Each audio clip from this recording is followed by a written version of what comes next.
ਉਹ ਗੱਲ ਤੇ जी मैं ये सुनान लगा भी साहबां ते मिर्जा होए ने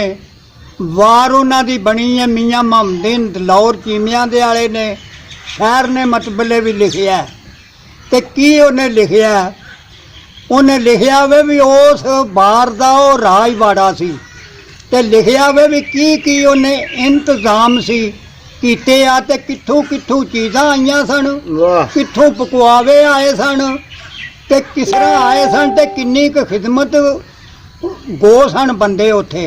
ओ मैं गल थोड़ी जी तुहाडे अगे मतबले भी शाया करन लगा। मिर्जा ते साहबा दी शादी ते जी साहबा दी शादी मतबले भी खान खीवे ओदे प्यू ने शुरू कीती सी ठीक हो ओदे इंतजाम दी गल सुनान लगा। वाह वाह जदों हो पई ना डीगर आन के उदों जइयां ढुकदियां सन राती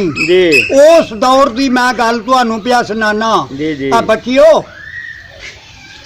जदों हो पई डीगर आन के ढुके मेल या झूम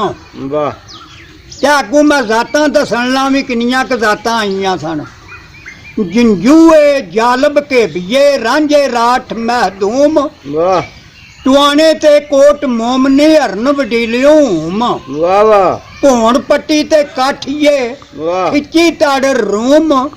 संदीले नून ककारियां उथे ना कोई जात महरूम लख घोड़े लख घोड़ियां कई करोड़ा डूम विच खीवे अशरी रास्ता दम गाबर होण मदूम उथे अकल दिमागू उड्डिया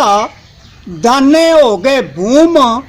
कर डेरे मिलनी उतरे गिरद खीवे दे कुल उस नदी दा काजू रंबिया पै गई जहानी हुल साए वाहन लगे वे डेरियां हेठ पाया फर्श जमल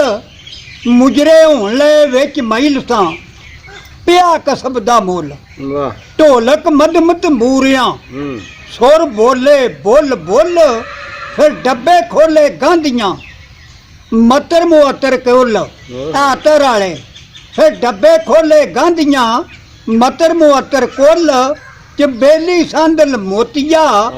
पीण रवेली फुल फरशी हुके नफर पलाम दे तलख तमाकू कुल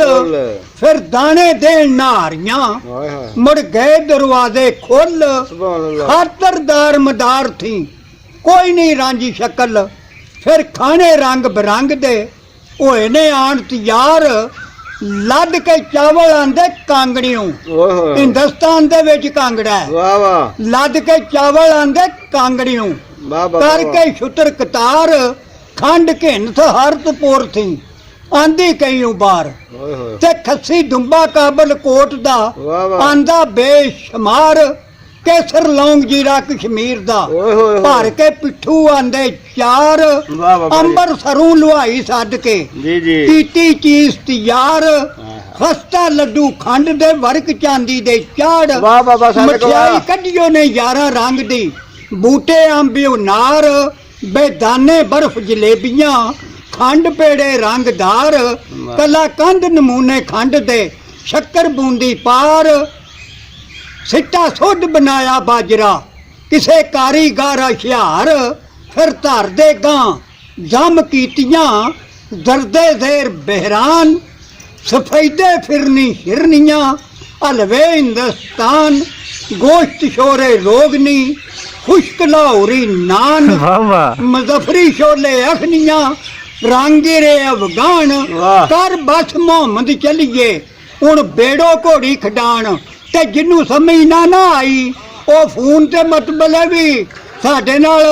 तामन कर लियो भी समझ नहीं बाबे दी आई 80 साला मामा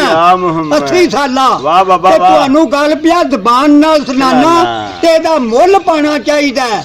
कईयां बंदियां दे सुखन दे विच अखलाक नहीं प्यार नहीं जी